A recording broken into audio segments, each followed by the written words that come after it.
Yang berminyak ni selalu jadi kan? Sebab dari sini kan saya bau, dia memang ada bau peluh. Keluarkan bau yang tidak menyenangkan. Hanian. Lama tak jumpa. Kan? Awak ingat lagi kita Mestilah. Ni kan kali keempat dah kan awak datang sini. Kan? Patut saya rekomen kawan-kawan lagi Betul. datang. Hari ni kita bawa 2 orang. Oh, 2 orang lagi. Betul. Wah, yang kawan-kawan tu dah dapat dah tarik appointment. Semua dah dapat. Semua dah settle cantik semua. Semua dah cakap dah. Okay. So, last time masa awak datang tu, kali ketiga, kulit kepala awak masa tu kan ada merah-merah, katal-katal kan. So, awak sekarang rasa macam mana? Sekarang ni dah semakin okey lah, dah kurang. Tonik yang awak bagi tu pun kita pakai tahu hari-hari. Ya ke?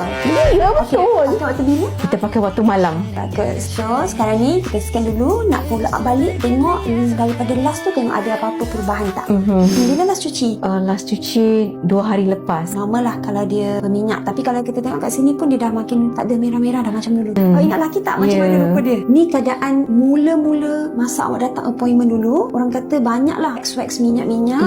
Kalau mumu pun banyak.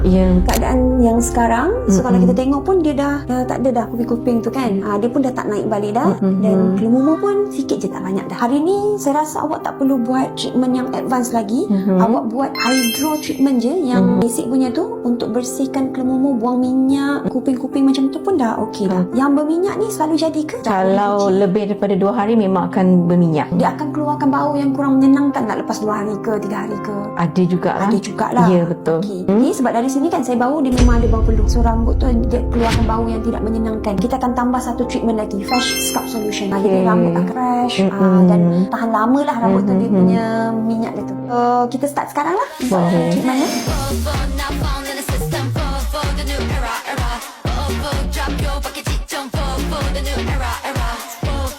Hermes sebenarnya bukan saja untuk wangi je tau. Kalau korang tahu cara pakai yang betul, dia actually boleh naikkan volume rambut kita, and then bila kita blow rambut nanti dia akan naik nampak fluffy. So cara nak pakai trick dia ni, first you all goncang dulu sebab yang ni Hermes kita ni dia ada keratin dekat dalam. Kat bahagian dalam ni, okay, kita spray sikit.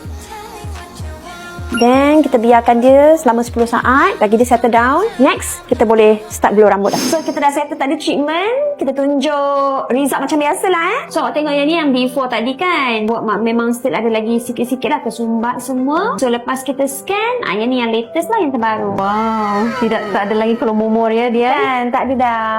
Okay, lepas tu Tony awak memang pakai hari-hari tadi kan? Ya, betul, saya pakai hari-hari. Kita pun tengok kat sini, nampak baby hair pun dah start nampak dah. Betul. Dah naik dah. Tony dah nak habis ke? Betul, tonik saya dah nak habis lah Dian. So ni tonik ni saya belanja awak lah hari ni. Janganlah macam tu. Janganlah nanti rugi awak. Awak kan niaga. Tak rugi. Kalau awak pakai dan awak pakai okey, next time awak datang, rambut cantik, saya yang nak buat rambut awak pun senang. Senang hati. Betul Tak rugi ke? pun. Betul ke?